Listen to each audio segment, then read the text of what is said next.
Hello friends, एक बार फिर स्वागत करता हूं मैं आप सभी का मेरे यूट्यूब चैनल टेकशाला में। और इस वीडियो सीरीज़ में हम जिस टॉपिक को कवर कर रहे थे, आज उसी टॉपिक को आगे लेकर चलते हैं, वाइब्रेशंस। और अभी तक जो हम कवर कर चुके थे इस टॉपिक में, वो मैं बता देता हूं आपको, एक बार पूरा रिव्यू करवा देता हूं। इससे पहले हम पढ़ चुके थे वाइब्रेशंस के basic terms and definitions, vibration related जो भी टर्म्स थे, कितने टाइप्स का वाइब्रेशंस होता है, बेसिक टाइप्स के वाइब्रेशंस का हमने आइडिया लिया था कि किस किस टाइप का वाइब्रेशन होता है। इसके बाद हमने स्टैंडर्ड डिफरेंशियल इक्वेशन पढ़ा था, जो कि जिससे हम वाइब्रेशन को रिप्रेजेंट करते हैं। अगर आपने मेरा स्टैंडर्ड डिफरेंशियल इक्वेशन वाला लेक्चर अभी तक नहीं देखा है, तो मैं आपको सजेस्ट करूँगा कि पहले इस लेक्चर को देखिए, उसके बाद आगे किसी भी दूसरे लेक्चर को देखिएगा, क्योंकि वाइब्रेशंस में डिफरेंशियल इक्वेशन का सबसे इंपॉर्टेंट रोल होता है। अगर हमें डिफरेंशियल इक्वेशन सॉल्व करना नहीं आता है, तो हम वाइब्रेशन की इक्वेशन को भी सॉल्व नहीं कर पाएंगे और वाइब्रेशन को आगे नहीं समझ पाएंगे। तो मैं आपको दिखा देता हूँ, जो स्टैंडर्ड डिफरेंशियल इक्वेशन होती है वाइब्रेशन की, वो होती है ये। जो वाइब्रेशन की स्टैंडर्ड डिफरेंशियल इक्वेशन होती है वो होती है ये कि m into x dot dot plus c into x dot plus k into x is equal to f equivalent external force. तो ये होती है वाइब्रेशन की स्टैंडर्ड डिफरेंशियल इक्वेशन, जिसे हम आगे आने वाले केसेस में यूज़ करेंगे। और अब हम पढ़ेंगे वाइब्रेशन का नेक्स्ट टॉपिक, जो कि है अनडैम्प्ड फ्री वाइब्रेशन। तो अनडैम्प्ड फ्री वाइब्रेशन होता क्या है, दोनों को अलग अलग समझेंगे कि अनडैम्प्ड क्या होता है और फ्री क्या होता है। सबसे पहले मैं बताता हूँ फ्री वाइब्रेशन क्या होता है।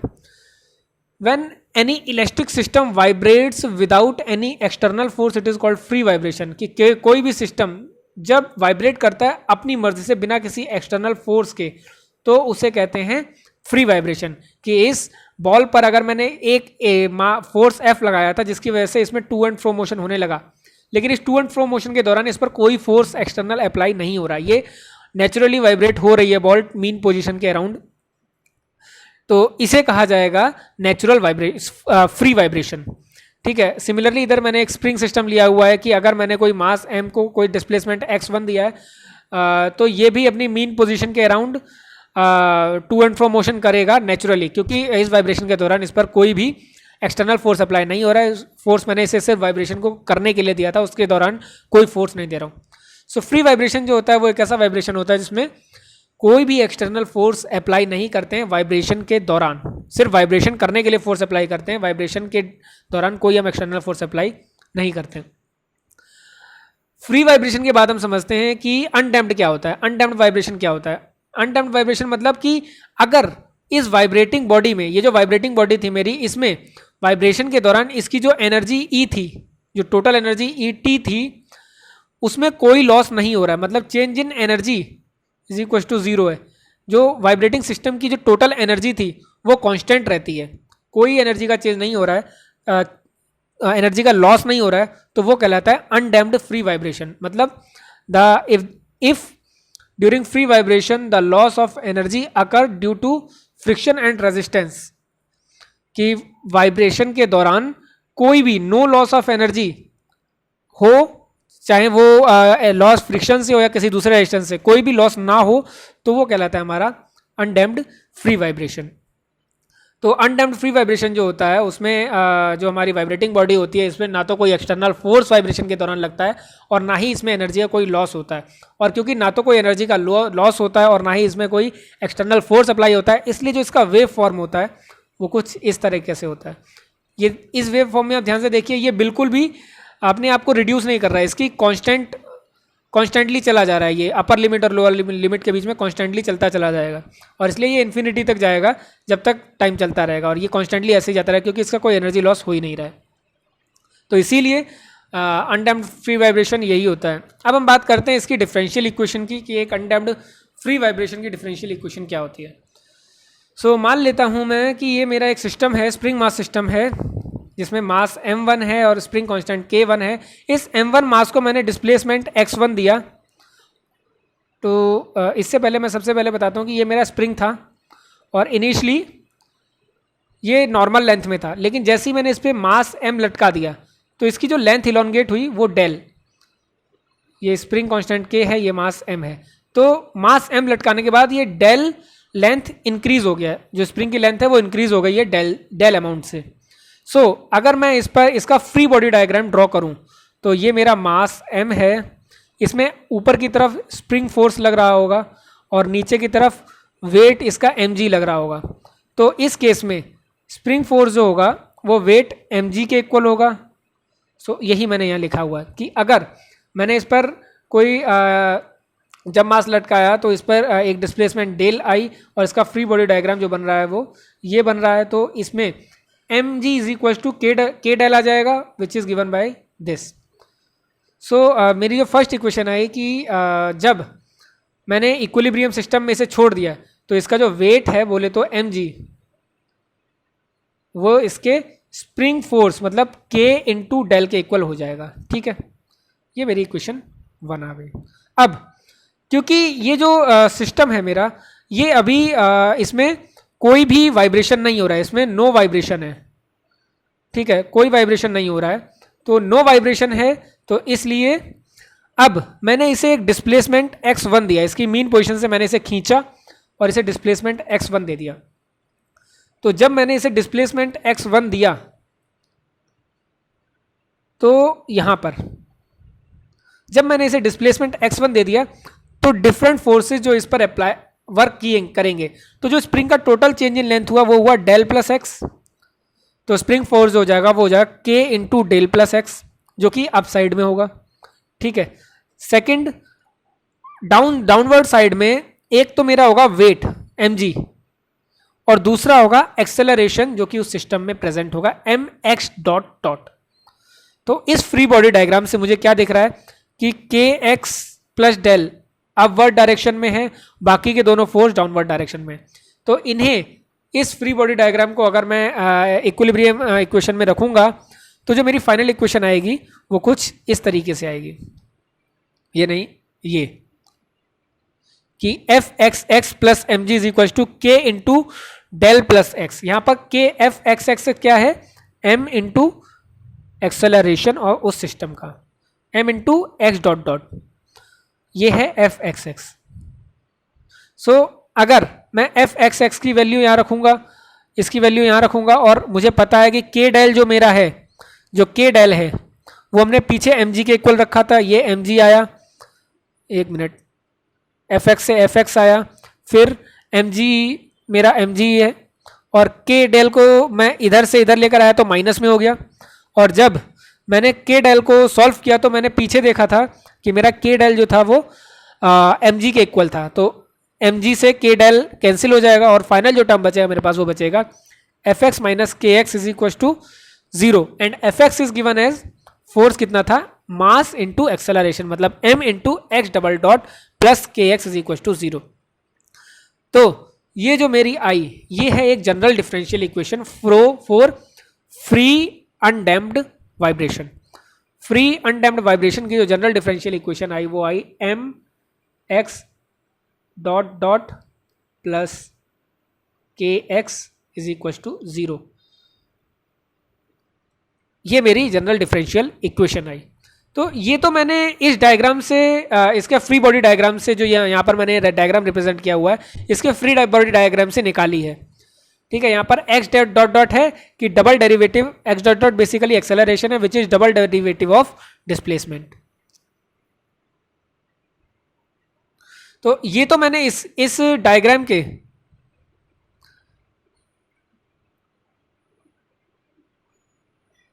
ये जो मेरी इक्वेशन है ये तो इसके फ्री बॉडी डायग्राम से निकाली है। लेकिन अब हम इस इक्वेशन को जो मैंने इससे पिछले लेक्चर में सिंगल डिग्री ऑफ फ्रीडम जो मैंने स्टैंडर्ड डिफरेंशियल इक्वेशन बताया था उससे निकालते हैं। मैंने बताया था कि जो स्टैंडर्ड डिफरेंशियल इक्वेशन होती है वो ये होती है किसी भी वाइब्रेटिंग सिस्टम की।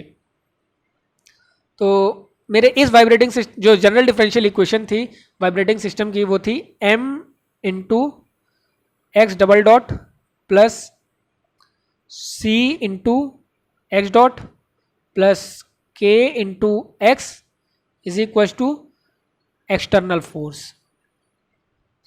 ये है जनरल डिफरेंशियल इक्वेशन। अब इस सिस्टम में जो यहां पर प्रेजेंट है क्या इसमें कोई डैम्पर यूज हो रहा है? क्योंकि इसमें कोई डैम्पर यूज नहीं हो रहा तो जो मेरा ये वाला टर्म है ये गया। ठीक है, इस पर मैंने जो फोर्स लगाया था वो सिर्फ इसको वाइब्रेशन में लाने के लिए लगाया था, इस मास को। लेकिन वाइब्रेशन के दौरान जब ये टू एंड फ्रो मोशन कर रहा था उस दौरान इस पर सिर्फ स्प्रिंग फोर्स के एक्ट कर रहा है और कोई दूसरा फोर्स एक्ट नहीं कर रहा है। तो इसलिए जो मेरा एक्सटर्नल फोर्स है ये भी जीरो हो जाएगा। तो इस हिसाब से मेरा जो ये वाला टर्म है ये भी गया। सो जो मेरी फाइनल इक्वेशन बची वो बची m x double dot plus k x is equal to zero, जो कि हमने ऊपर अभी पिछले केस में डिराइव करी थी। तो इसीलिए मैंने पिछले लेक्चर में जो जनरल डिफरेंशियल इक्वेशन होती है वाइब्रेटिंग सिस्टम की, ये वाली इक्वेशन ये मैंने इसीलिए पढ़ाई थी क्योंकि आगे आने वाली सभी इक्वेशंस को हम इसी जनरल इक्वेशन से निकाल सकते हैं। जैसे अभी हमने एक इतना लंबा डेरिवेटिव किया, एक मास एज्यूम किया, इसके बाद इसका फ्री बॉडी डायग्राम बनाया, फ्री बॉडी डायग्राम के बाद W is equal to M G is equal to K into del किया था, उसके बाद उसका फ्री बॉडी डायग्राम को इक्वेट किया और इक्वेशन को इक्वेट करने के बाद हमें एक जनरल डिफरेंशियल इक्वेशन मिली थी। इस इक्वेशन को हम जनरल स्टैंडर्ड डिफरेंशियल इक्वेशन से भी निकाल सकते थे। कैसे निकाल सकते हैं वो मैं अब बताता हूं। यहां पर जो जनरल डिफरेंशियल इक्वेशन हमने पढ़ी थी वो पढ़ी थी m into x double dot plus c into x dot plus k into x is equal to f external. ठीक है, और हमें पता था इसमें कोई डैम्पर यूज नहीं हो रहा है, कोई एक्सटर्नल फोर्स नहीं लग रहा है, तो हमारी जो जनरल डिफरेंशियल इक्वेशन आ गई वो आ गई m x double dot plus k x is equal to zero. ये जनरल डिफरेंशियल इक्वेशन से मैंने अनडैम्प्ड फ्री वाइब्रेशन की एक डिफरेंशियल इक्वेशन निकाली। अब हमारा जो नेक्स्ट स्टेप है कि इससे पहले मैंने आपको बताया था कि वाइब्रेटिंग सिस्टम को सॉल्व करने के कुछ स्टेप्स होते हैं जो कि थे, सबसे पहला स्टेप होता है कि डिफरेंशियल इक्वेशन निकालना, उसके बाद उसे सॉल्व करना। तो हमने डिफरेंशियल इक्वेशन, एक अनडैम्प्ड फ्री वाइब्रेशन की डिफरेंशियल इक्वेशन तो निकाल ली है, अब बात आती है इसे सॉल्व करने की। तो इस सिस्टम की हमने डिफरेंशियल इक्वेशन, जो पहला स्टेप था डिफरेंशियल इक्वेशन निकालना, वो निकाल लिया है। अब आते हैं मेरे दूसरे स्टेप की तरफ कि उस डिफरेंशियल इक्वेशन को सॉल्व कैसे करना है। तो ये जो मुझे डिफरेंशियल इक्वेशन अभी मिली है यहाँ पर, इसे सॉल्व करते हैं। तो यहाँ पर मैंने सॉल्यूशन नहीं दिया हुआ, डायरेक्टली मैंने लिख दिया है कि इसका सॉल्यूशन होगा वो इस फॉर्म में होगा। एक्चुअली ये जो है ये जनरल सॉल्यूशन है, और मैं आपको बता दूं कि ये एक ऑर्डिनरी डिफरेंशियल इक्वेशन है। अगर किसी ने डिफरेंशियल इक्वेशन ना पढ़ा हो तो मैं बता देता हूं कि ये एक ऑर्डिनरी डिफरेंशियल इक्वेशन है, और ऑर्डिनरी डिफरेंशियल इक्वेशन का जो एक जनरल डिफरेंशियल इक्वेशन होती है उसका सॉल्यूशन होता है, उसके दो पार्ट होते हैं। एक होता है कॉम्प्लीमेंट्री सॉल्यूशन, एक होता है पर्टिकुलर सॉल्यूशन। तो पर्टिकुलर सॉल्यूशन तब होता है जब ये इज इक्वल टू के राइट वाला जो टर्म होता है ये जीरो ना हो। अगर इधर कोई एक्सटर्नल फोर्स अप्लाई होता तो मेरा जो टोटल सॉल्यूशन आता वो इन दोनों को मिलाकर आता, पर क्योंकि अभी ये वाला टर्म जीरो है तो ये टर्म मुझे चाहिए ही नहीं, ये टर्म निकलेगा ही। सिर्फ कॉम्प्लीमेंट्री सॉल्यूशन निकालने से ही मेरा डिफरेंशियल इक्वेशन का सॉल्यूशन आ जाएगा। तो ये जो मैंने अभी इक्वेशन इधर लिखी हुई है, इस इक्वेशन का सॉल्यूशन लिखा हुआ है, ये एक कॉम्प्लीमेंट्री सॉल्यूशन है, जनरल सॉल्यूशन है इस इक्वेशन का। और इसे कैसे सॉल्व करेंगे ये हम आगे देखते हैं। तो यहां पर मैंने इससे आगे बढ़ने से पहले मैंने पिछली जो डिफरेंशियल इक्वेशन थी वो मैं आपको दिखाता हूं।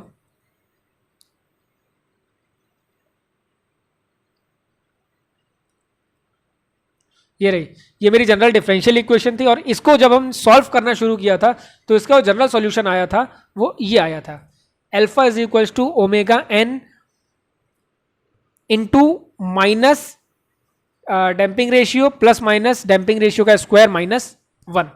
अब क्योंकि जो मेरा अनडैम्प्ड फ्री वाइब्रेशन है इसमें कोई डैम्पर है ही नहीं, कोई डैम्पर नहीं है तो सी की वैल्यू जीरो हो जाएगी, और जब डैम्पर ही नहीं है तो डैम्पिंग रेशियो भी जीरो हो जाएगा। ठीक है, ये मेरी जनरल इक्वेशन थी।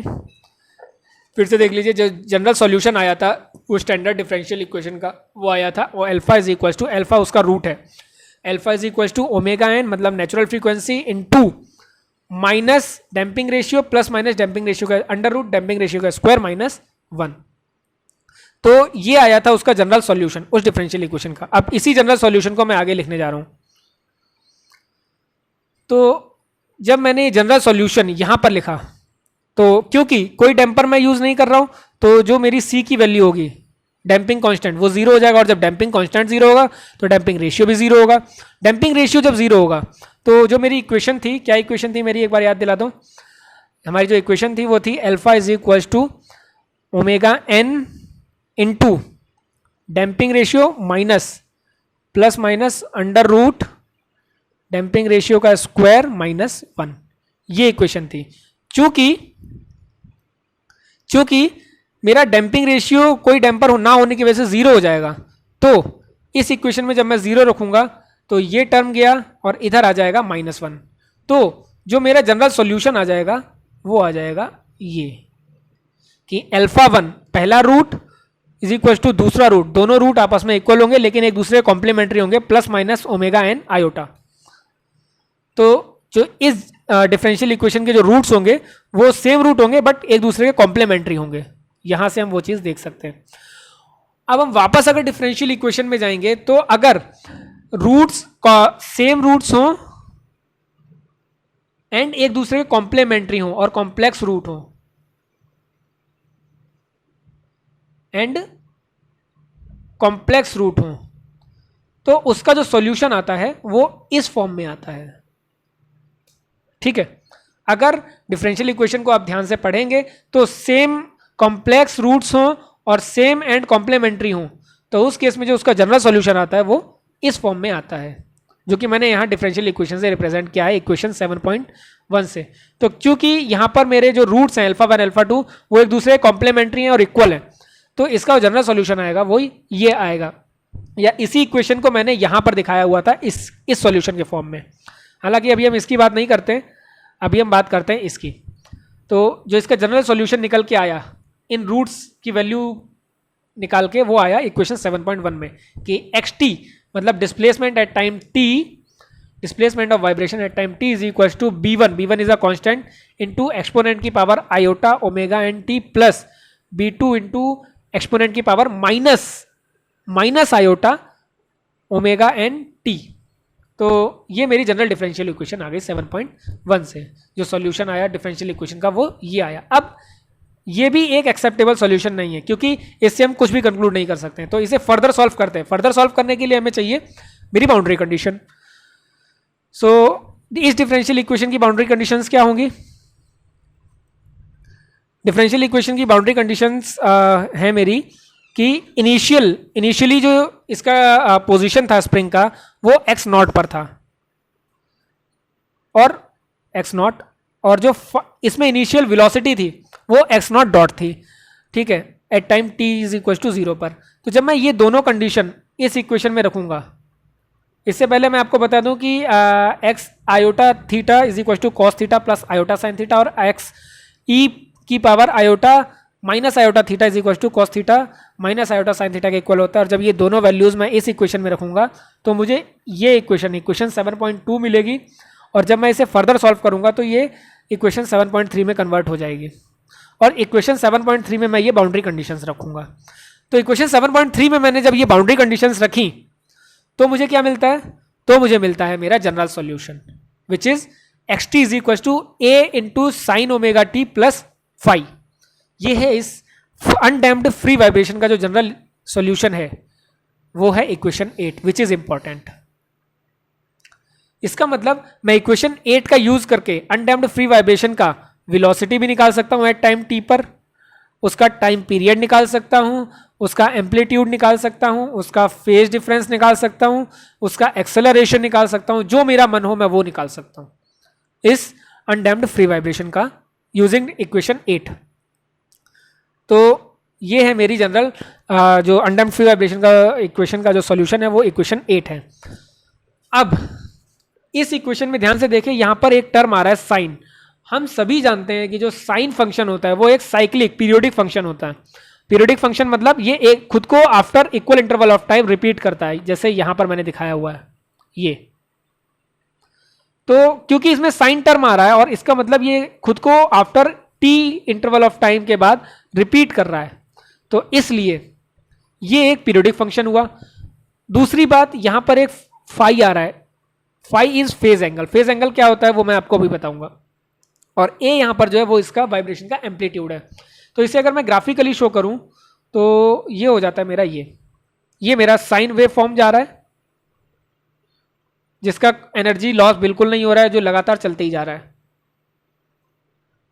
दूसरा फाई जो होता है एक्चुअल में इस वेव फॉर्म को यहां से स्टार्ट ना होकर यहां से होना था, और अगर ये यहां से स्टार्ट होता यहां से तो ये ऐसे जाता।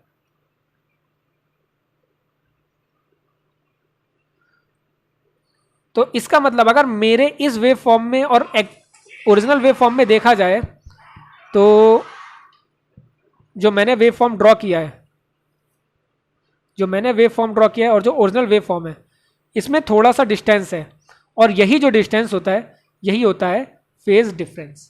कि जो मेरा ओरिजिनल वेव है जो वो थियोरेटिकल वेव से फाई एंगल से पीछे है, ये होता है फेज एंगल का मतलब। तो इसीलिए अगर फेज एंगल जो मेरा ओरिजिनल वेव फॉर्म है वो आगे चल रहा है, एक्सीड कर रहा है नेचुरल वेव से, तो इसमें प्लस हो जाएगा इधर, तो उतना फेज एंगल प्लस हो जाएगा। और अगर वो लैग कर रहा है उस ओरिजिनल वेव फॉर्म से पीछे चल रहा है तो वो यहां पर प्लस की जगह हो जाएगा माइनस। तो जनरल डिफरेंशियल इक्वेशन में साइन टर्म का मतलब होता है कि वो एक साइक्लिक वेव फॉर्म है, फाई होता है फेज एंगल की वो कितने ओरिजिनल जो हमारा वेव फॉर्म है जो उससे कितना लैग या कितना एक्सीड कर रहा है। अब बात कर रहे हैं एम्पलीट्यूड की। एम्पलीट्यूड क्या होता है कि ये हाइट मीन पोजीशन से कितनी हाइट तक गया है ये, या कितने डेप्थ तक गया है, ये होता है इसका एम्पलीट्यूड। जितना ज़्यादा एम्पलीट्यूड होगा उतना ही ज़्यादा वेव फॉर्म की एनर्जी होगी, उतना ही ज़्यादा वाइब्रेशन की एनर्जी होगी। तो xt is equal to A into sine omega T plus phi, ये उसका जनरल इक्वेशन जनरल सॉल्यूशन हो गया। अब यहाँ पर एम्पलीट्यूड हम कैसे निकालेंगे? एम्पलीट्यूड हम निकालेंगे ऐसे, एम्पलीट्यूड इज इक्वल टू होगा X naught under root X naught square plus under root X naught dot velocity upon omega N का स्क्वायर। अब एक्स नॉट डॉट क्या है? एक्स नॉट डॉट जो है वो velocity at time T is equal to 0 है। तो amplitude यहां से निकलेगा इसका, और इसका जो फेज एंगल है वो यहां से निकलेगा कि phi is equal to tan inverse omega N X upon X naught dot. तो इस तरीके से मुझे इनिशियल पोजीशन पता होगी, इनिशियल वेलोसिटी पता होगी क्वेश्चन में, उन दोनों को मैं यहाँ रखूँ और नेचुरल फ्रीक्वेंसी जो होगी, नेचुरल फ्रीक्वेंसी मैं निकाल लूंगा omega N is equal to under root K upon M. K upon M से मैं नेचुरल फ्रीक्वेंसी निकाल लूंगा, और नेचुरल फ्रीक्वेंसी निकालने के बाद मेरे पास ए और फाई की वैल्यू आ जाएगी। ए और फाई की वैल्यू निकालने के बाद मैं यहाँ से टाइम पीरियड भी निकाल सकता हूँ कि कितने टाइम पीरियड के बाद जो मेरा वाइब्रेशन है वो खुद को रिपीट कर रहा है। टाइम पीरियड का मतलब होता है कि एक पीक से दूसरी पीक पर आने में कितना समय ले रहा है मेरा वाइब्रेशन। तो इस तरीके से हम अनडैम्ड फ्री वाइब्रेशन का सॉल्व करते हैं और उसका सॉल्यूशन निकालते हैं। इधर मैंने ये जनरल सॉल्यूशन लिखा हुआ था, इस जनरल सॉल्यूशन को जब मैं सॉल्व करूंगा तो ये इसी फॉर्म में आ जाएगा, इस वाली फॉर्म में। और इस जनरल सॉल्यूशन से यहाँ से अगर मैं सॉल्व करूंगा तो मेरा जो ओमेगा एन है नेचुरल फ्रीक्वेंसी वो आ जाएगी के अपॉन एम, और टाइम पीरियड जो आ जाएगा जो वो आ जाएगा 2 पाई अपॉन ओमेगा एन। तो ये था मेरा अनडैम्प्ड फ्री वाइब्रेशन जिसकी हमने जनरल सॉल्यूशन पढ़ा, और इसका एम्पलीट्यूड कितना होता है, फेज डिफरेंस कितना होता है, नेचुरल फ्रीक्वेंसी कितनी होती है, omega N is equal to under root K upon M, ये सब हमने पढ़ा। अब एसएचएन के बारे में हम इतना पढ़ने के बाद क्या कंक्लूड कर सकते हैं, क्योंकि ये एक साइन फंक्शन है, एक पीरियोडिक फंक्शन है, इसलिए जो एक अनडैम्प्ड फ्री वाइब्रेशन होता है ये एक सिंपल हार्मोनिक मोशन होता है। तो इसका मतलब सिंपल हार्मोनिक मोशन का मतलब कि टू एंड फ्रो मोशन। ये तो ये जब भी मैं किसी बॉब ऑफ मास को ऑसिलेट करूंगा किसी मीन पोजीशन के अराउंड, तो इसका मतलब ये एक अनडैम्प्ड फ्री वाइब्रेशन है, और यहां पर अनडैम्प्ड फ्री वाइब्रेशन की सभी कंडीशंस अप्लाई होंगी। ये होता है एक अनडैम्प्ड फ्री वाइब्रेशन। मुझे उम्मीद है आपको इसका सॉल्यूशन जो है वो समझ आया होगा, और अगर इससे रिलेटेड कोई भी सवाल होता है तो आप उसे कमेंट बॉक्स में कमेंट कर सकते हैं। कुछ समझ नहीं आता है तो उसे भी आप कमेंट बॉक्स में कमेंट कर सकते हैं, मैं कोशिश करूँगा उसे क्लियर करने का। और नेक्स्ट लेक्चर में जो हम कवर करेंगे, अभी तो मैंने सिर्फ जो अनडैम्प्ड फ्री वाइब्रेशन की जनरल सॉल्यूशन होता है वो बताया है। नेक्स्ट क्लास में हम एक इसी अनडैम्प्ड फ्री वाइब्रेशन के कुछ केसेस को डिस्कस करेंगे, जिनमें एक केस होगा हॉरिजॉन्टल स्प्रिंग मास सिस्टम का, दूसरा केस होगा एक टॉर्जनल स्प्रिंग का। ये दो केस, और इसके बाद हम स्प्रिंग्स को कैसे कंबाइन करें इनसे भी पढ़ेंगे, ताकि हम अनडैम्प्ड फ्री वाइब्रेशन को और अच्छे से समझ सकें। तो मुझे उम्मीद है आपको ये अनडैम्प्ड फ्री वाइब्रेशन समझ आया होगा, और खुश रहिए, आबाद रहिए। धन्यवाद।